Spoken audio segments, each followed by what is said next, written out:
World War II.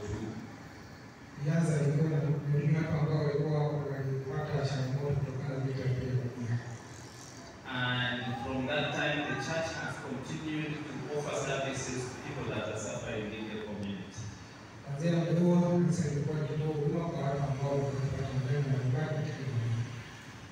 And I'm happy to be part of this ministry of the SDA Church.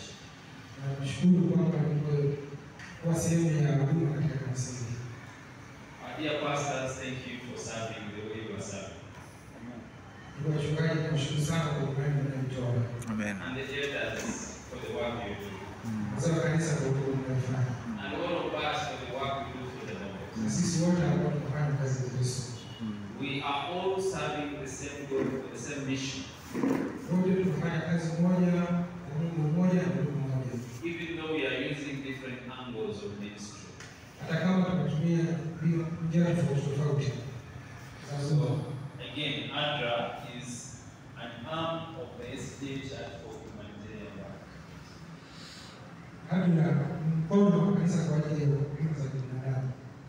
So, one would say, I'm an employee of the church, I'm your employee. And I've come to visit those who employ me.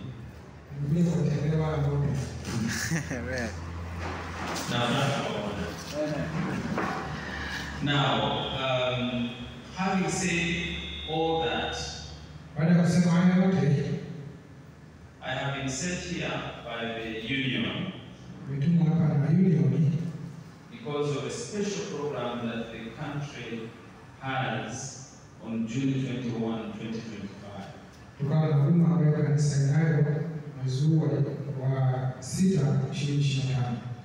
Every year, the SDA Church does a special program, Sabbath, called World Refugee Sabbath.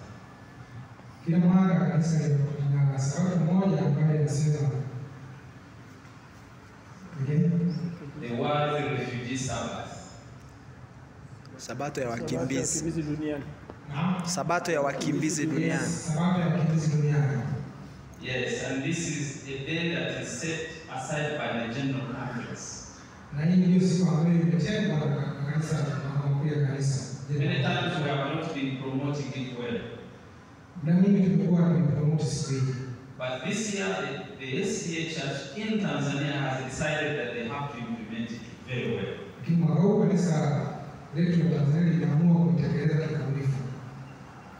And I have been sent to speak to you, the leaders of the church and the church members. And when I leave this place, I'm going to Simiyu tomorrow. And I come back to Mwanza on Sunday. After Mwanza on Monday, I'll be going to Musoma. And after Musoma, I go to Tarime. I go back to Arusha after that.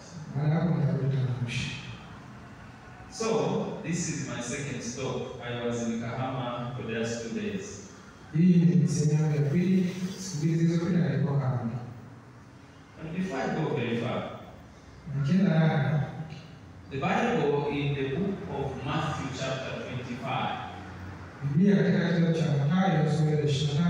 from verse 31 to 44. And I'd like somebody to read for us in Swahili, by the way. Somebody should come and read for us in Swahili, Matthew chapter 25, verse 31 to 44. If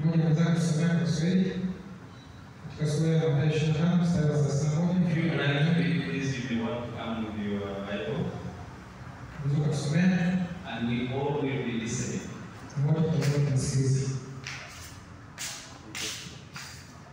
Asante sana.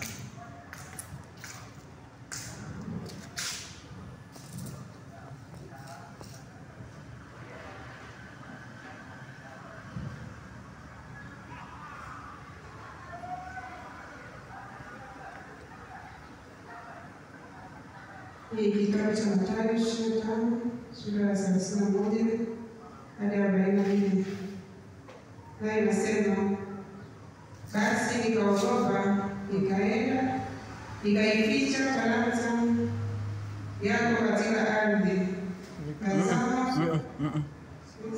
Mathayo 25 fungu la 31 mpaka 44. Hapo atakapokuja Mwana wa Adamu katika utukufu wake na malaika watakatifu wote pamoja naye, ndipo atakapoketi katika kiti cha utukufu wake. Na mataifa yote watakusanyika mbele zake, naye atawabagua kama vile mchungaji abaguavyo kondoo na mbuzi. Ataweka kondoo mkono wake wa kuume na mbuzi mkono wake wa kushoto. Kisha mfalme atawaambia wale walioko mkono wake wa kuume, njooni mliobarikiwa na Baba yangu, urithini ufalme mliowekewa tayari tangu kuumbwa ulimwengu.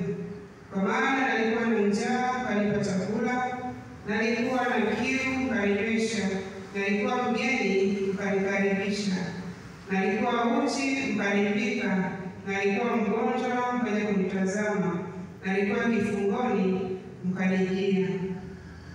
Ndipo wenye haki watakapomjibu wakisema, Bwana, ni lini tulipokuona una njaa tukakulisha, au una kiu tukakunywesha? Tena ni lini tulipokuona mgeni tukakukaribisha, au uchi tukakuvika? Ni lini tena tulipokuona mgonjwa au kifungoni tukakujia? Na mfalme atajibu akiwaambia, amini nawaambia, kadri mlivyomtendea mmojawapo wa hao ndugu zangu walio wadogo, mlinitendea mimi. Kisha atawaambia na wale walioko mkono wake wa kushoto, ondokeni kwangu mliolaaniwa, mwende katika moto wa milele aliowekewa tayari Ibilisi na malaika zake. Kwa maana nalikuwa na njaa, msinipe chakula, nalikuwa na kiu, msininyweshe, nalikuwa mgeni, msinikaribishe, nalikuwa uchi, msinivike, nalikuwa mgonjwa na kifungoni, msije kunitazama. Ndipo hao pia watajibu wakisema, Bwana, ni lini tulipokuona wewe una njaa, au una kiu, au mgeni, au uchi, au mgonjwa, au kifungoni, tusikuhudumie? Asante sana. Unasoma vizuri sana. Amen. I would like to pose a question here. Nipenda kuuliza swali hapa. What do we have to do to go to heaven? Je, What do we have to do to go to heaven? kitu gani ambacho tunapaswa kufanya ili tuende mbinguni? You do not have to answer me. You don't have to answer me here. Unapaswa kujibu. But Jesus is saying, Yesu anasema the thing that separates sheep from God vitu ambavyo vinatenganisha mbuzi na kondoo is not how religious you have been. sio kwamba ni namna gani umekuwa wa kiroho au umekuwa Mkristo. It's not how much you have preached. Sio kwamba ni kiasi gani umehubiri. Not how good we have been singing in the choir. Wala ni namna gani umekuwa ukiimba katika kwaya. Not how many years you have served in the church, whether as a pastor or an elder. It is not. Au miaka mingapi umehudumu katika kanisa kama mchungaji au mtumishi mwingine yote? Hapana. He's saying what separates you, who is going to heaven, from those that are not going, is the care you give to those that needed it. Nasema kile kinachotenganisha wale wanaoenda mbinguni na wale ambao hawaendi mbinguni ni huduma ile inayotoka kwa watu. For those of you who are parents, Kwa wale ambao ni wazazi just like me, kama mimi hapa, We have seen children saying tumeona watoto wakisema that the much they remember about their departed parents is how they cared for them. namna ambavyo wanakumbuka wazazi wao waliokufa, namna ambavyo walikuwa wakiwajali. They do not talk about the buildings they have put up for them. Hawazungumzii namna ambavyo walikuwa wanajenga nyumba kwa ajili yao. They do not talk about the powerful schools they took them to. Wala hawazungumzii shule nzuri zile ambazo walikuwa wanapeleka. On the funeral, katika misiba, they say our father was a friend. Wanasema katika ile misiba wetu alikuwa rafiki. He cared for us when we needed him most. Alikuwa anatujali pale ambapo tunamhitaji sana. He listened to us. Alikuwa anatusikiliza. When we were in school, he visited us. Tulipokuwa shuleni alikuwa anatutembelea. Paying school fees is not something they talk about. Kulipa ada ilikuwa si kitu ambacho walikuwa wanakizungumzia. But how the parent cared for the children. Lakini namna ambavyo wazazi walikuwa wanajali wale watoto. They said that people will remember how you made them feel. Nasema watu watakumbuka namna ambavyo uliwafanya wajisikie. And not what you said. Na wala si ambavyo ulikuwa unasema. How you made them feel. Namna ambavyo uliwafanya wajisikie. Let me ask you a question. Wewe ni swali. How do the people in this community feel about us? Je, ni namna gani jamii inayotuzunguka inajisikia kuhusiana na sisi? How do your neighbors feel about you? Jinsi gani majirani zako wanajisikia kuhusu wewe? They can hear what you are saying. Wanasikia kile unachosema. They can even see what you are doing.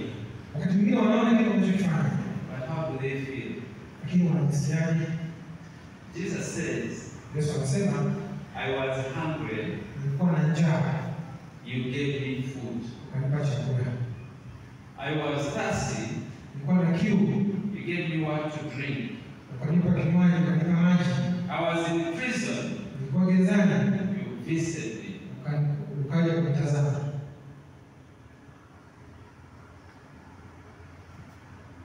And he uses those examples of need. Akatolea mifano ya vile mahitaji. The examples of the need. Mifano ya mahitaji. I wish to ask you today. Nijisikia kuuliza jamii leo. Do we have people who are like what Jesus is talking about? Je, tunao watu ambao Yesu anazungumza katika Biblia? Do we have those people within ourselves? Yes. Je, tunao watu katika jamii yetu? People who don't quite have what to eat. Watu wale ambao hawana chochote kwa ajili ya kula. People who don't feel loved and cared for. Watu wale ambao hawajisikii kupendwa. People who nobody is comfortable to come close to. Watu wale ambao mtu anawasogelea kwa faraja. If you have those people, Kama tunao watu, I am going to ask you. nitaenda kuwauliza. I hope you have a pen. Na imani na kalamu. And I'm going to give you where to write. Na nitakwambia namna ya kuandika. But let me also give this short announcement on behalf of the leaders. Ndio tangazo kwa ajili ya viongozi wetu. This evening we are going to have a session. I will have probably a bigger presentation. Jioni tutakuwa na presentation kubwa. Na mabili kubwa. I'd like to request you to invite your colleagues. Na ningependa kumwaliki washiriki wengine. If your wife or your husband can come along and your children, please bring them. Kama mke wako, mume wako na watoto wako wanaweza kaja, tafadhali njoo nao. I do have a message for us. Na ujumbe kwa ajili yetu. But for you who came in this morning, Lakini nyinyi ambao mnasikiliza asubuhi leo, I need some help from some people. I need some help. nahitaji msaada kutoka kwa wazee wako. Distribute these different colors. Naomba tugawe hizi rangi tofauti. Give each one this one piece. And we are going to use green. This one looks like green. That is the neighborhood in your village. Labda wale majirani ambao katika eneo lako kwa mnakoishi.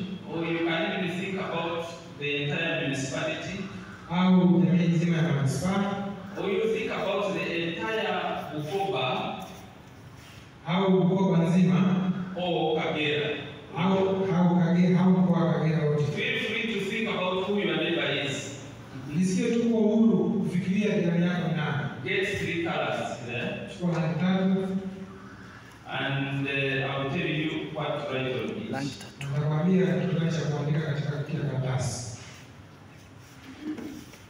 One time a preacher came to our church. Siku moja mhubiri alikuja kanisani kwetu. And he told us akatuambia that when it comes to welfare, tunapokuja katika kuhudumia watu, we do not say I help my children. Hatusemi kwamba ni wasaidie watoto wao. It is our responsibility. Majukumu yetu. You cannot be telling people that you are helping your children.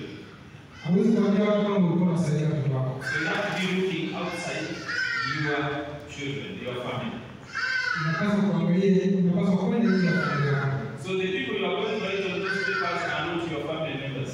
Hivyo watu ambao unaenda kuandika katika hizo karatasi sio watu wa familia yako. They are those who are outside your family. Wale ambao wako nje ya familia yako. But they fall in those categories. Lakini wapo katika makundi haya. So we are going. It's a brief exercise. It's a brief exercise you are going to do. Ni zoezi fupi ambalo tunalifanya. So if you have got those 3 papers, kama umepata hizo karatasi 3, I request that everybody will participate. Na naamini kwamba kila mtu atashiriki. What we are going to write on the green, Kila mtu ataenda kuandika kwenye karatasi ya kijani. we are going to write there Tunaenda kuandika hapo the kind of people in our community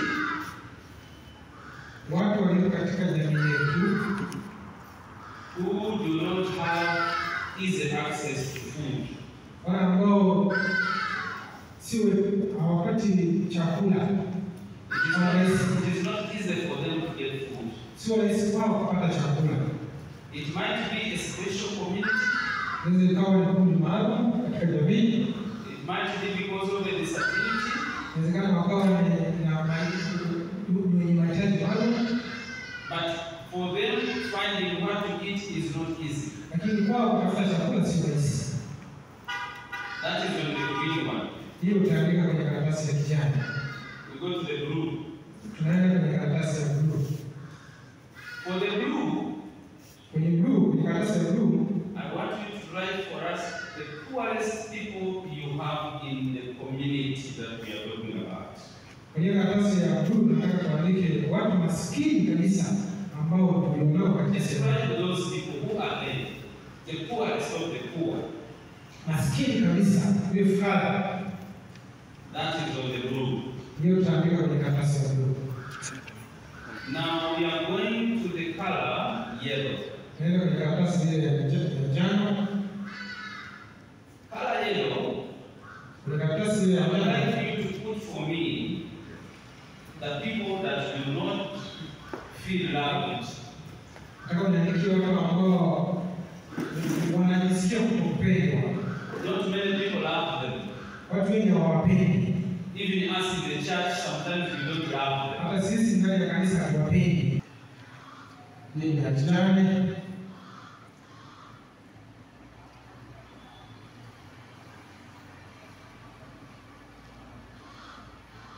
So if you remember, Kama unakumbuka, our green is for food, people who don't find it easy to get food. karatasi ya njano kwa wale ambao wanapata chakula, wale ambao hawapati chakula kirahisi. Our yellow is for people that do not feel loved at all. Hii ya njano kwa wale ambao wanafikiria kwamba hawapendi kabisa. And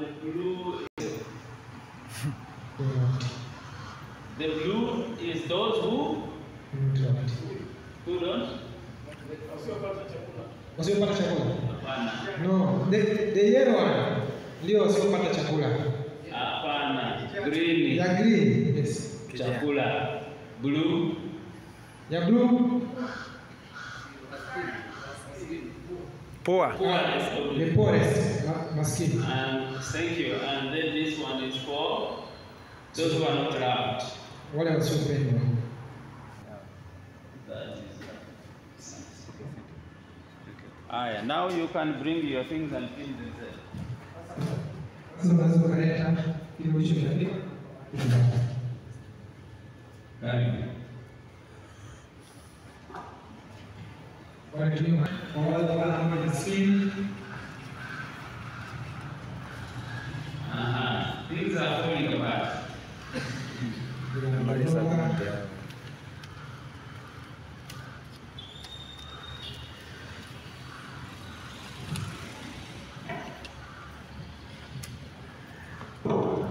Soma.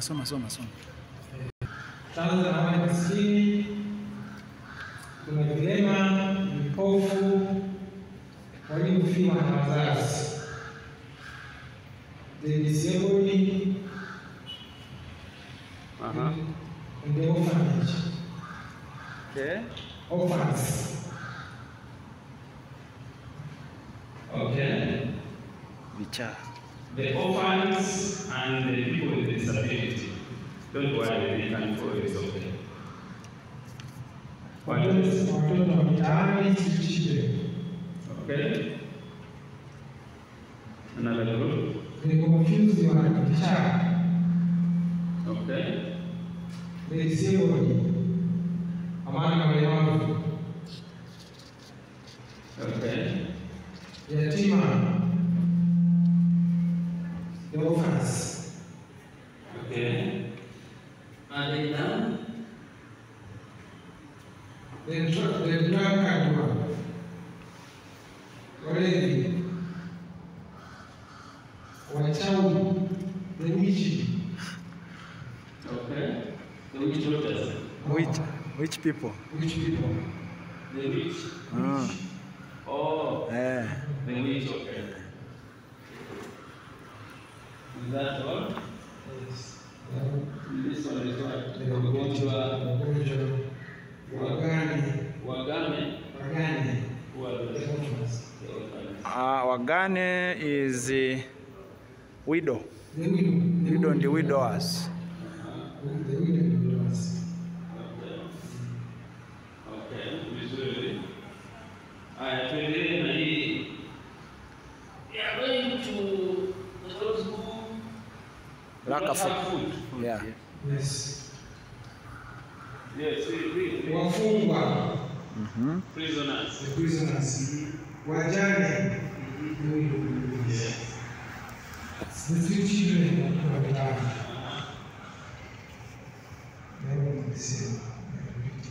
Wazee. Wazee.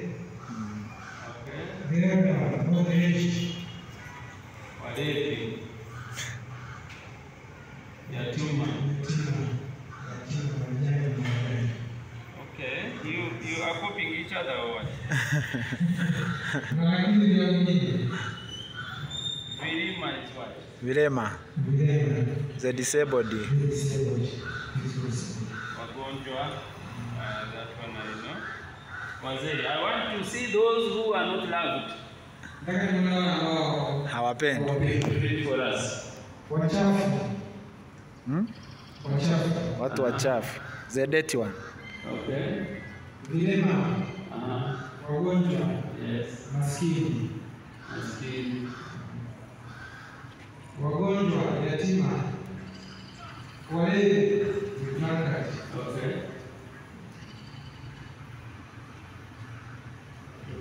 Watoto. Who are those? Read. I am recording, so speak up. And then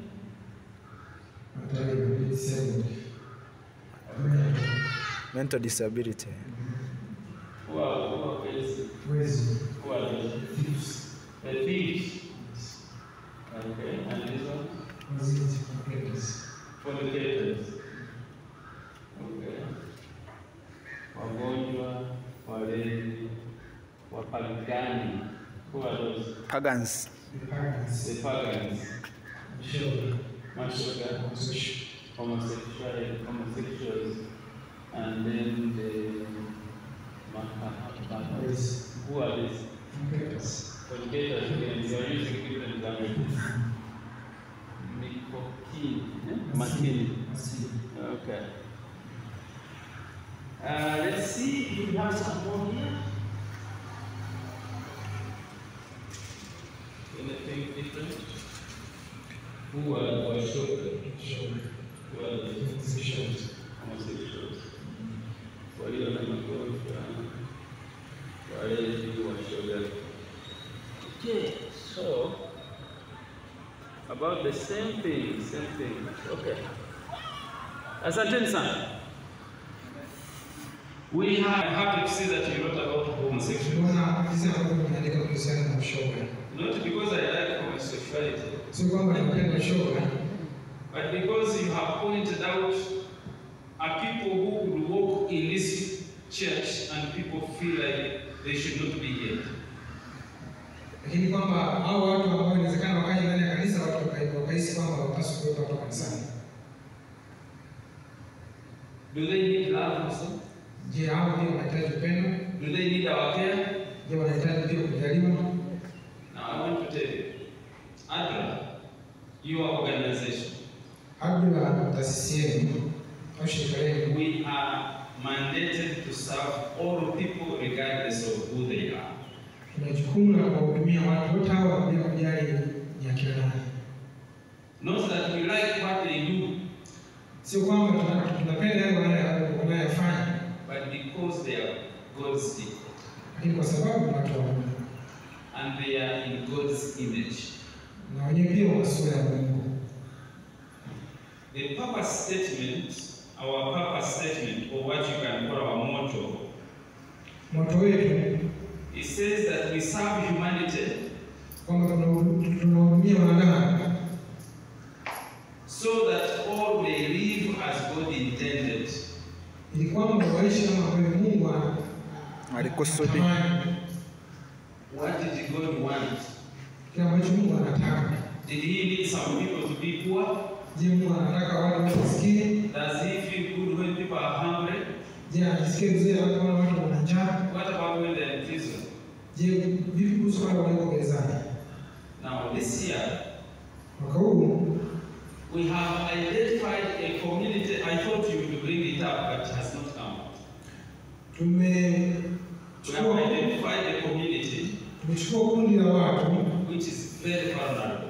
Na ambalo liko katika hali ya hatari kabisa. And I want to tell you what that community is. Nataka niwaambie hilo kundi ni kundi gani. People with albinism. Watu wenye albino. Do you have them in this community? Je, tunao watu hao? Hello? Do you have them? Je, tunao? Here in Kagera? Katika mkoa wa Kagera watu hao wapo? Watu wenye albino. Are they loved? Je, wanapendwa? Why didn't you mention them? Kwa nini hatukuandika? If you look at them and the rest of the people you have written, kiangalia watu ndio waozesha.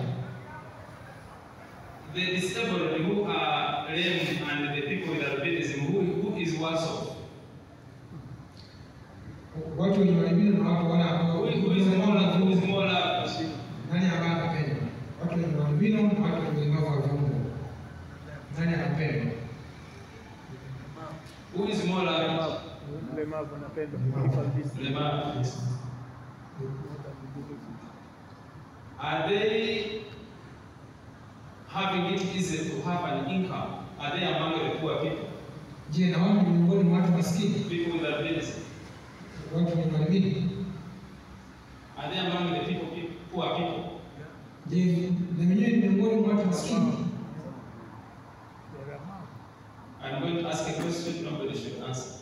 Naenda kuuliza swali lakini sihitaji nipe majibu.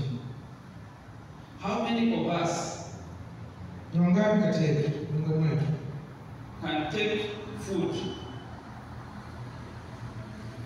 that has been prepared by a person with albinism? Nani ambaye anaweza kula chakula ambacho kimeandaliwa mtu mwenye albino?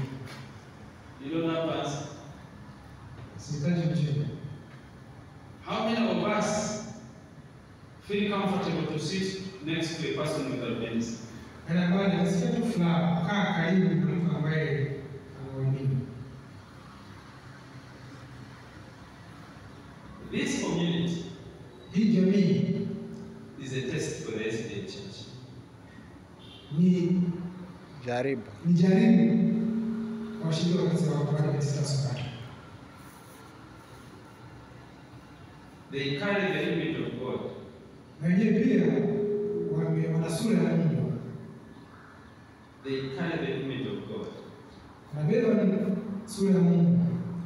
But in this country of ours, Lakini katika nchi yetu and in this region, na katika mkoa huu we know what happens, right? tunajua kilichotokea. The SDA Church this year Kanisa la Waadventista Sabato mwaka huu has identified this community imechagua hili kundi as a community we are going to show love. kundi ambalo kanisa litaenda kuonyesha upendo. I was hungry and then we want to eat. Nilikuwa na njaa kanipa chakula. I was in prison requested. Nilikuwa gerezani katika kutazama. Why did we choose this community? Kwa nini tumechagua kundi hili? I told you the Sabbath is called World Refugee Sabbath. Nimeambia kwamba hii siku maalum kwa ajili yao imetengwa kwa ajili ya Sabato. Sabato kwa ajili ya wakimbizi duniani. In the whole world, June 21 is the Sabbath of refugees.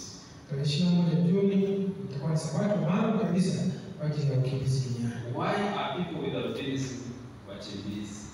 Why are they refugees? Kwa nini hao watu wenye ualbino ni wakimbizi? Would you like to know why? Je, ungependa kujua kwa nini? Why are we calling them refugees? Kwa nini tunawaita wakimbizi? Let me tell you, listen to me now, I'm about to finish. Ngoja nikwambie wakati nakwenda kumaliza. Today, according to the census report of 2022, Leo kutokana na sensa ya 2022 we have 71,000 people with albinism in Tanzania. tuna watu 71,000 ambao wana ualbinizi katika nchi ya Tanzania. Most of these people are living in the cities. Wengi wao wanaishi katika miji. They are running away from the rural areas, Wanakimbia kutoka vijijini. especially mothers with small children. Sana sana kina mama au wenye watoto wa namna hii. Running to the cities. Wanakimbia mjini. In Dar es Salaam, where my pastor has been serving, Katika jiji la Dar es Salaam ambapo rafiki yangu mchungaji anadumu in 2017,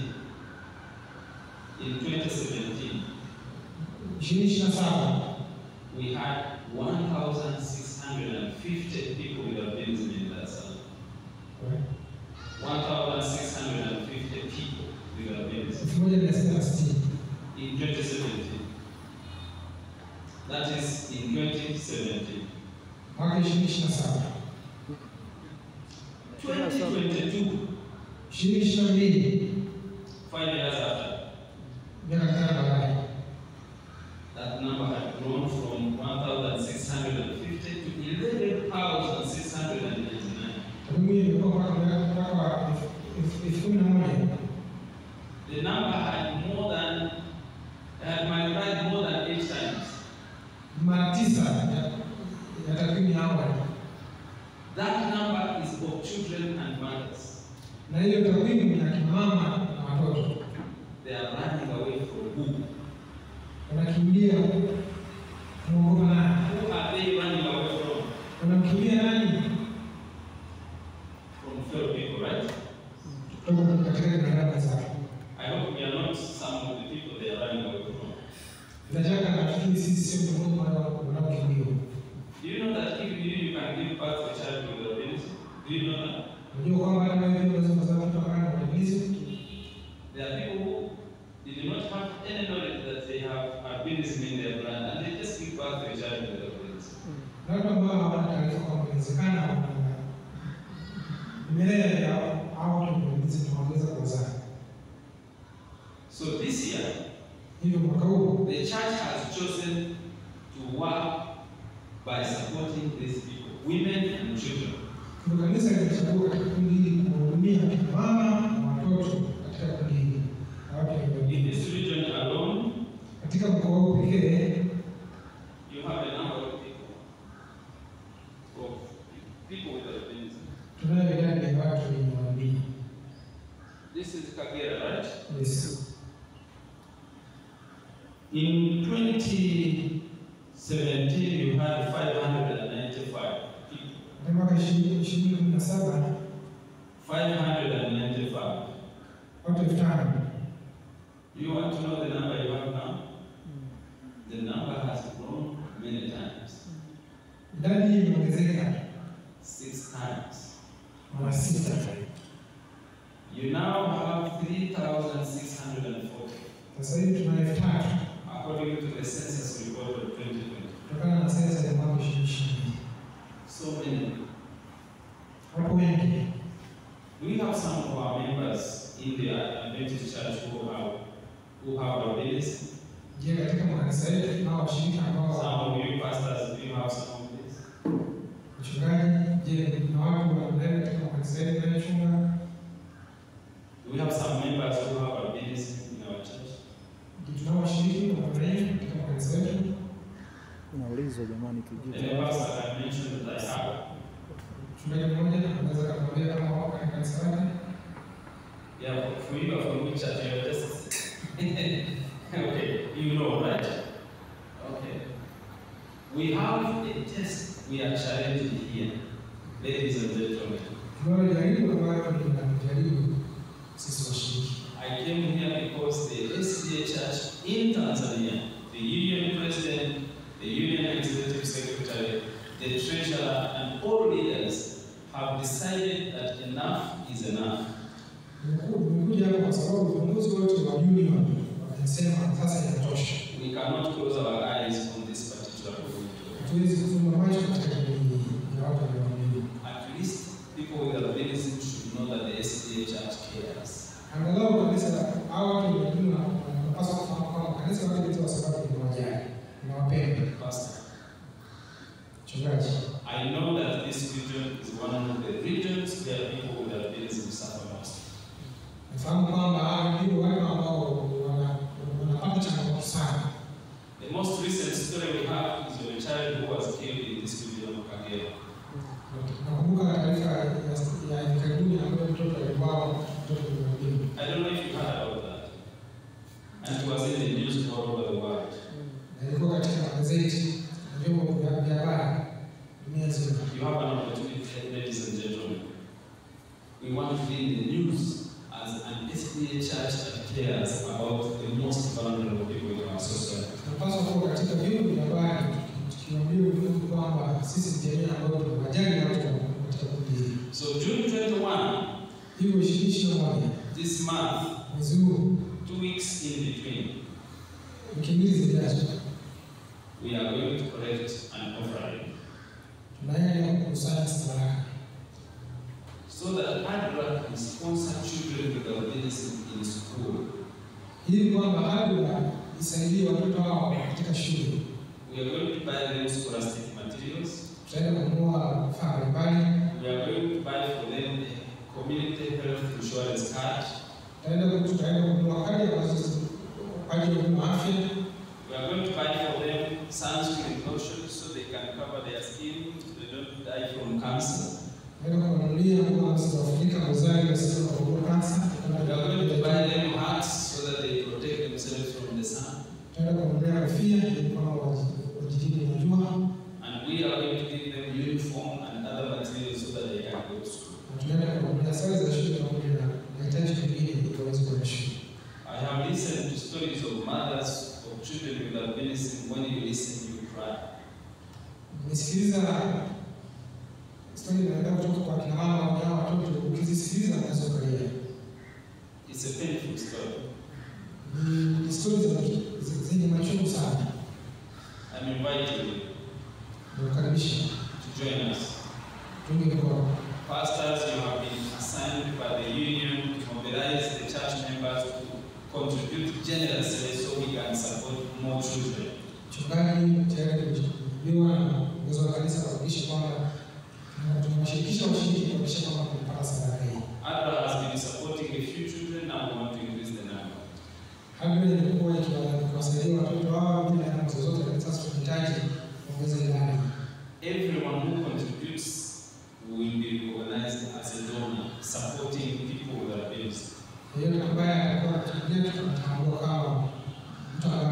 kuchangia ulinzi. Children and their mothers. Watoto pamoja na wazazi. For you here, you are not killing them when they are small children. You tease them and they die. But in some communities, it is said they kill them when they see that the child who is born has a victim. They kill them there and then.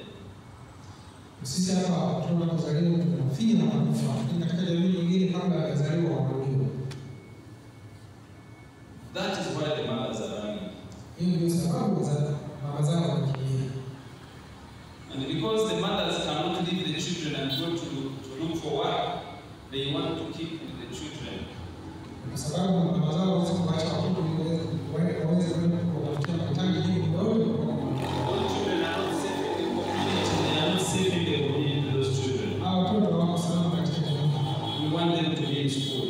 Wanahitaji wao shuleni. I beg you today. Nawaomba leo. This is our call. This is our call. It is our opportunity to be known, to have stood with the people that needed help.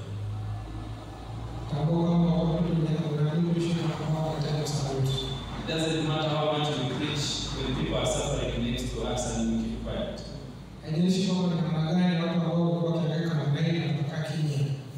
Our enemy wants scripture and then we pray. Matthew 23. Matthew 23, verse 23. Unaangalia Biblia ya Kiswahili. Tusome hapo 23:23. Ole wenu waandishi na Mafarisayo, wanafiki, kwa kuwa mnalipa zaka za mnanaa na binzari na njia, lakini mmeacha mambo makuu ya sheria, yaani adili na rehema na imani. Hayo imewapasa kuyafanya, wala yale mengine msiache. Hello? That it is okay to do those things, but don't neglect these ones too. Ni sahihi kabisa kufanya mambo haya, lakini tusiwasahau hawa watoto waliolimba au katika kundi hili. You may do so much good, but if you neglect this important thing, unaweza kufanya mambo mengi makubwa, lakini ukiacha mambo haya mazuri. That's why in the Bible, in Matthew 7, it says, "We did this in your name," and then Jesus will say, "I don't know you." Kwa maana katika kitabu katika Mathayo sasa tunasema tulifanya hivyo kwa jina lako, Yesu atasema siwajui ninyi. Because I was hungry and you did not give me. Sababu nilikuwa na njaa na chakula. This morning, ladies and gentlemen, you came to listen to this message. Asubuhi ya leo na kusikiliza ujumbe huu. I have tried my very best to deliver it the way I have. Nijaribu kwa namna ya pekee kufikishia kile nilichonacho. The field leaders have been charged with the duty to mobilize. Viongozi wa field mkoa wafanye. I'd like to hear that Kagera, as a region, kama mkoa, is on top in making sure that we change the chapter. Katika mstari wa mbele kabisa kuhakikisha kwamba inabadilisha. We want as a church to be known for standing for the most vulnerable. Tunahitaji kufahamika kama kanisa kuhakikisha kwamba tunasimama mstari wa mbele kwa ajili ya hao ambao wanaonewa, hawapendi. That is not what I want, it's what Jesus wants. Sio kwamba hicho ndicho tunachotaka, bila sababu ndicho Yesu anataka. Sisi ndiyo mikono yake. Mungu awabariki. Amen. Tunasemaje kwa presentation hiyo? Jina la Bwana litukuzwe. Tunashukuru sana kwa kutugusa kwa namna moja au nyingine katika presentation yako. Nione kama kuna mtu mwenye swali au kama kuna mtu mwenye jambo na yeye anatamani kulisema, nitampa mic aweze kusema nini. Kuna mtu kama huyo? Jamani, hii mada haikuhusu hata kidogo. Hebu sema kitu basi. sema kitu ndio tupe maki hapo, useme kitu hata kama ni ushuhuda kuhusiana na mada hii, lakini kama ulivyokuhusu utakapokwenda kufanya kwenye kanisa lako na kulisema ile tarehe 21 kama ambavyo imesemwa, tuweze kujitoa kuhakikisha kwamba tunawezesha sadaka hii kwa ajili ya utukufu wa jina la Bwana. Nimewahi kuuliza swali na hapa niulize, wangapi wamewahi kukutana na Yesu stendi? Tumewahi kukutana na Yesu? Kuna aliyewahi kukutana na Yesu stendi? Na hivi hilo swali nasikika na nimeelewa. Na wauliza, kuna mtu aliyewahi kukutana na Yesu stendi? Hayupo. Sina muda na wanadamu au naongea na watu. Karibu. Mbona kukutana naye? Karibu mama.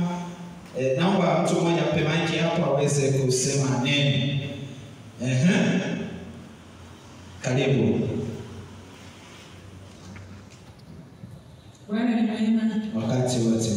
Mimi binafsi sijawahi kukutana na Yesu hivi. Hujawahi kukutana naye? Sijawahi kukutana naye, lakini nakutana naye kwa watu ambao wanaweza nikawasaidia wakasema kwa kweli Bwana akubariki, tumemwona Mungu. Amen. Kwa hiyo tunakutana na Yesu kwa kuwasaidia hao maskini. Asante sana. Haya, kuna mwenye hivi jamani, hebu tusome ile fungu tena, labda ninyi mtaelewa vizuri sana. Maswali karibu. Swali langu ni kwamba tunakwenda kutafuta sadaka kwa ajili ya mahitaji. Sindio? Tunatoa tunatoa. Na mpango wa kanisa ni kuwasaidia. Sawa. Hasa wale katika mkoa wetu wa Kagera. Sawa. Maana ni kila mahali. Swali, sasa ikitokea kijijini kwangu ninakoishi tuna watu wa namna hiyo na wanahitaji msaada. Sawa. Kanisa litafanya utaratibu gani wa kuwafikia wale watu? Okay. Ni mchungaji wa tayari hapa. Lakini naweza nikaratilia. Kwamba taarifa zije, Bwana Yesu asifiwe. Taarifa zije kanisani kwa wachungaji wa tayari. Bwana, katika kanisa langu leo fulani kuna watu kama hao, tunaweza tukaona kwamba kwa namna gani kulingana na utaratibu wa kanisa utakapokuwa umewekwa, ili basi waweze kwenda kufanya nini? Uono. Na wasabato jamani, Bwana Yesu asifiwe. Tuachane na mambo ya program. Maana hapo tunaweza kujiandaa sana kwa ajili ya tarehe 21. Alafu tarehe 21 ikiisha, tumekiongozwa Dorcas, tumemwona. Mama, Bwana Yesu asifiwe. Tunaweza kutoka. Tunaomba hizo program ziendelee hata baada ya nini? Hata baada ya tarehe 21. Bwana Yesu asifiwe. Kwa hiyo tumeitwa kwa ajili ya kuhakikisha kwamba ni program endelevu. Hao watu hapa wamekuja kutuanzishia, kutukumbusha pengine kitu ambacho tulikuwa tumekisahau. Kwa hiyo tukiendeleze, tuone kabisa ni wajibu wetu ambao tunatakiwa kuweza kufanya kwa ajili ya kuhakikisha kwamba kila jambo linakwenda vizuri kwa utukufu wa jina la Bwana. Bwana Yesu asifiwe. Naomba mama mbele tena haki hapo, naona kama ana jambo la kusema.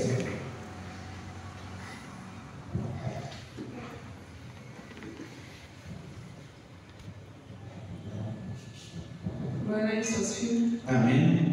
Tunashukuru sana kwa ajili ya hilo. Kwa kweli imetukumbusha mambo mengi ambayo watu wamekuwa wakifanyiwa.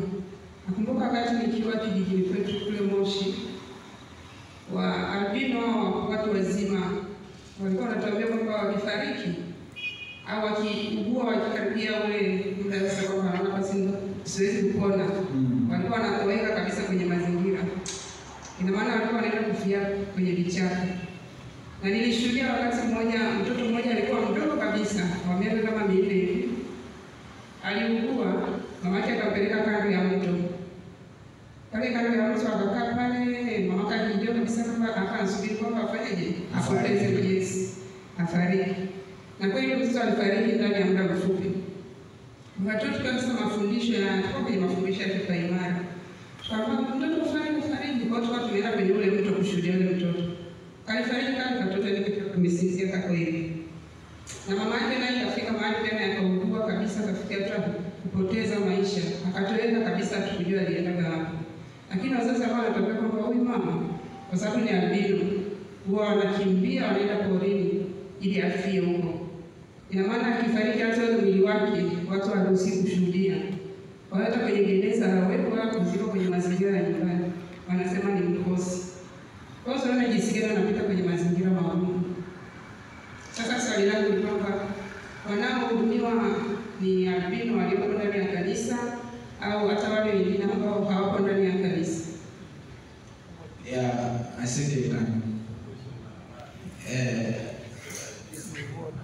The story is about the one female around at Chaga people in the Mosh. Yeah, when the people with albinism get healed until the point of death, they run away. Not to stay at home. They run away in order to die in bushes far away from the normal people. Why? Because there is a belief that albinism is some misfortune or whatever, something like that.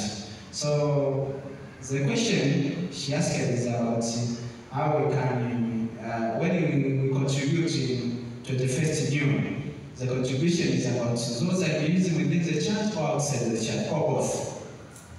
Yeah, and I think it is related to his question also. Yeah. I just want to say, ninaweza nikasema, we are going to help people wherever they are. Tunakwenda kuwasaidia watu mahali popote walipo. Whether they are in the church or outside the church. Ama wamo ndani ya kanisa au nje ya kanisa. If they are in need. Kama wana mahitaji, tunapaswa kuwasaidia. And this is just the beginning. Na huu ni mwanzo tu. We are trying to challenge you. Tunajaribu kukupa changamoto. So the funds we are going to contribute will come to the field. Ile sadaka tutakayoitoa tarehe 21 Juni itakuja kwenye field yetu.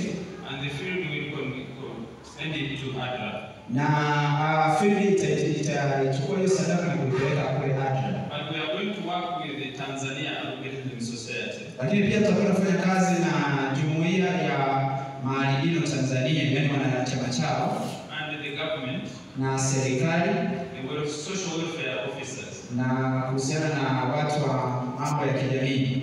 They will select the most vulnerable children with albinism. Wao watachagua ni watu gani ambao hasa ni kwenye mahitaji maalum ya ualbino na wasaidie kwa namna gani. It will be a very transparent process. Itakuwa ni jambo ambalo liko wazi wala halina uficho wowote.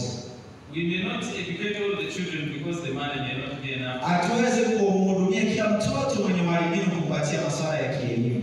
But those who are most vulnerable. Lakini kuna wale ambao kwa kweli wana uhitaji mkubwa ambao ndio tutakaowagusa. So they might be in the church, they might be outside the church. Wanaweza kuwa ndani ya kanisa au nje ya kanisa. But what is important, lakini cha muhimu sana, is that everybody will know this contribution is coming from the SDA church. Kile cha muhimu sana ni kwamba watu watajua kwamba sadaka hii na mchango huu unatoka kwa kanisa la Adventista wa Sabato. Because we are going to tell the government. Kwa sababu tutakwenda kuiambia serikali. And we are going to tell the people. Na tutakwenda kuambia watu. So don't worry about whether they are in the church or outside the church. They are the people in need. Kwa hiyo usijali kwamba wako ndani ya kanisa au nje ya kanisa, kwa sababu watu wenye mahitaji tunahitaji kuwasaidia. And most of the schools we are going to work with are schools of the government. Na shule nyingi ambazo tutakwenda kufanya nazo kazi ni shule za serikali. Because we are targeting primary school children. Tuna hasa zile shule za msingi. And we don't want the children to be far away from their mothers. Na tunataka wao watoto wenye walimu wasiwe mbali na wazazi wao. So they will be educated in the school next to them. Na watakuwa wanaelimishwa katika shule ambazo ziko karibu na nyumbani kwao. And the government wants, because there is universal free education. Kwa sababu serikali ina elimu ambayo haina elimu ya malipo. But there is always basic fees that we will also contribute from the offering you are going to give us. Kwa hiyo na wao wataendelea kutoa kwa ajili ya zile shule kwa ajili ya kuwasaidia watoto. Did you know? Je, unajua that people with albinism in this country, kwamba watu wenye ualbino katika nchi hii, they die at the age of 30. Wanakufa chini ya miaka 30. Average. Yaani huo ndio wastani wa kifo chao. But do you know Lakini unajua kwamba that Tanzania as a country, lakini Tanzania kama nchi, the life expectancy, they die at the age of 68. Umri wa Tanzania kuishi ni miaka 68. Miaka 68. So our people with albinism die more than half the age of the rest of the Tanzania. Kwa hiyo watu wenye ualbino wanakufa nusu ya umri wa Tanzania wanastahili kuishi. And the reason mainly is skin cancer. Lakini jambo kubwa linalosababisha vifo vyao ni kansa au inaitwa kwa Kiswahili kansa? Saratani ya ngozi. And what we are going to do, much of what we are going to contribute, we buy sunscreen lotion for them to smear their bodies so the sun does not affect them much. Kwa hiyo sadaka yako utakayoitoa itasaidia kununua viailisho vya ngozi kwa ajili ya kusaidia ngozi zao zisije zikakumbwa na saratani hiyo ya ngozi inayosababisha vifo vyao kwa asilimia kubwa. Jesus is calling you today. Yesu anakuita wewe leo to help those. Ili uweze kuwasaidia. Because by doing so, lakini kwa sababu kwa kufanya hivyo, you are helping himself. Unamsaidia yeye mwenyewe. Mungu awabariki sana. Yesu anasema katika ile Yesu anasema, nilimwauliza swali, umekutana na Yesu? Mama akajaribu kujibu. Lakini hii Mathayo 25 inajibu ile swali. Yesu anasema hivi, kwa kadri nilivyomsaidia mmoja wao hao, mlisaidia nani? Kwa hiyo ukikutana na wao, umekutana nani? Ukikutana na mtu mwenye ualbino, umekutana nani? Mungu atubariki sana. Kama hakuna swali, nadhani tutakuwa tumefika. Karibu sana Mr. Edison. Naomba chukue mic.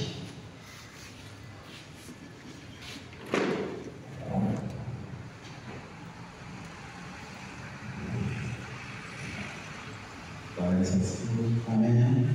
Mama kuuliza hivi. Kanisa kama kanisa tunakuwa na watu wa sana na broadcast na kanisa kama kanisa hili. Sawa. Napokuja kwenye video au conference tunafanya sadaka sana kwa sababu ya kwa nini tunakuja kwenye kama conference? Kwa nini tunakuja sadaka na kwenda kwenye sawa conference? Sawa. Kanisa kama kanisa ngazi hizo hawao hawezi kwenda kutoa misaada kama wao, japo sadaka ni kusanya kutoka kanisa Maria mpaka wachukue sadaka kupeleka serikalini. Katika hiyo kuna muungani kiongozi wetu labda watape waka conference huko juu kwenda wao kama wao kutoa misaada bila kwenda kutumia serikali ambayo wao wataenda kufia mbili. Je, hilo ni ngumu kiasi hicho kwamba kanisa haliwezi kufanya lenyewe linatoa taarifa kama kanisa? Okay, so the question is about why after we give our offerings concerning about albinism, why we take it in the government? Why ourselves we cannot take that offering to those in need? Why we must pass it through the government? That is the question. We are not giving money to the government. Hatutoi pesa kwa serikali. We are selecting beneficiaries with the help of the leaders in the community. Tunatoa mahitaji kupitia viongozi wa serikali walio katika hiyo jamii. And this is the way the church has arranged it. ADRA is part of the church. Ndivyo kanisa lilivyopanga kwamba ADRA ni sehemu ya kanisa. We have experience in running scholarship programs. Tuna uzoefu wa vitu kama hivi. So that's why ADRA is working with the SDA Church. Ndio maana ADRA inafanya kazi na kanisa. But the funds are not going to the government. Lakini sadaka yako haiendi kwa serikali. The role of the government is to work with the community to identify the beneficiaries who are most in need. Kazi ya serikali mahali ambapo tunakwenda kutoa ile sadaka ni kututambulisha kwamba hawa kwa kweli ndio wahitaji halisi. Because there might be some people with albinism but from good, well-to-do families. Na unajua kuna watu ambao wana albinism lakini familia zao ziko vizuri kifedha. But But social welfare officers are the ones who know which family. Lakini wale maafisa jamii walio katika serikali ndio wanaotambua hasa ni nani mhitaji. And it is a good thing to cooperate with the government. Na ni jambo jema kushirikiana na watu wa But there are things we can't do. Lakini kwa sababu kuna vitu hatuwezi kuvifanya Which government can do. Ambayo serikali inaweza kufanya. The other thing related to that question. Jambo lingine ambalo linahusiana na swali hilo. We are not taking away the responsibility of the local church. Hatuchukui wajibu wa kanisa mahali. We expect that you are already continuing to help different people, including people with albinism. Tunajua kwamba mnaendelea kusaidia watu wakiwemo na watu wenye ualbino. But this particular offering, lakini sadaka hii maalum tunayokwenda kutoa is a contribution for the entire nation.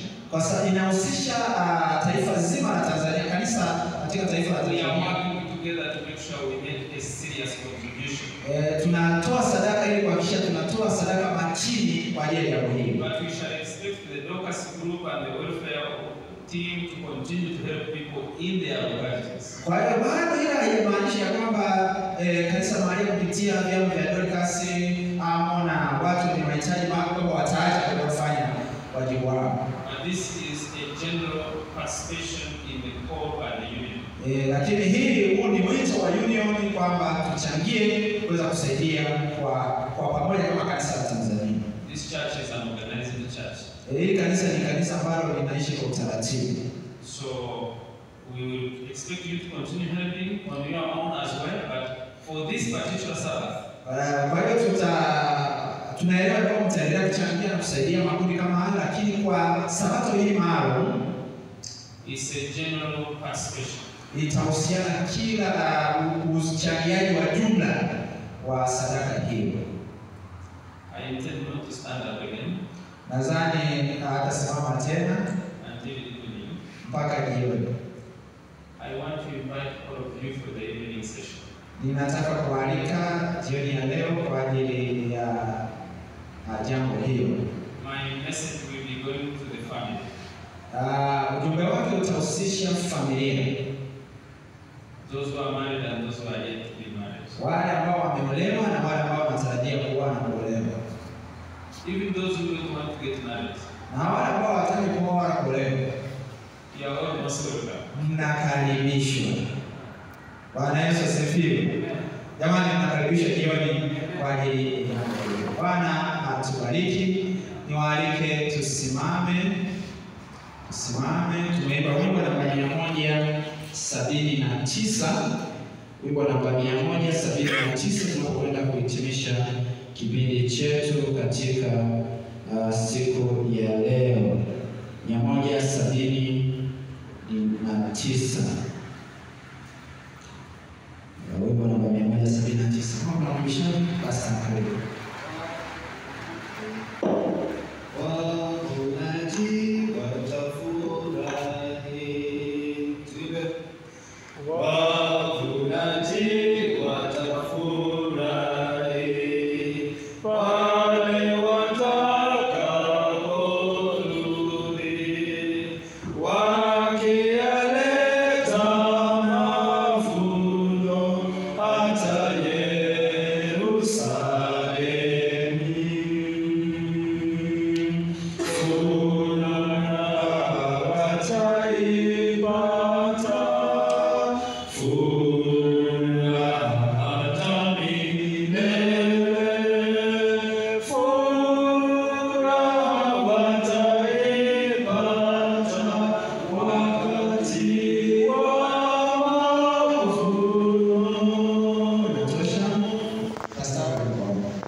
We have been so much neglecting this area of service.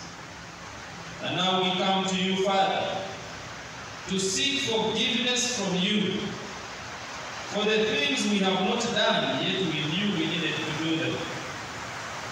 But Father, that now that we have known, may we be better people, better Christians, Christians of action, a people that care for those in need.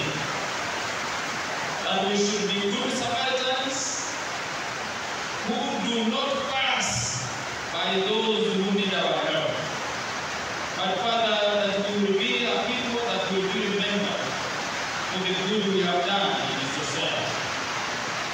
Now may you hear our prayers, and may you bless us accordingly. As we separate today and go and do different assignments, Father, go with us. I pray for the pastors that you bless them, Lord, as they serve you. I pray for the elders that you bless them as they support the work, and the church members as they play their role as well. Now may you bless the plan for 2021, that when the offering will be collected, it will serve the people that need help. Thank you, Father, for speaking to us. Let your will be done in Jesus' name. Amen.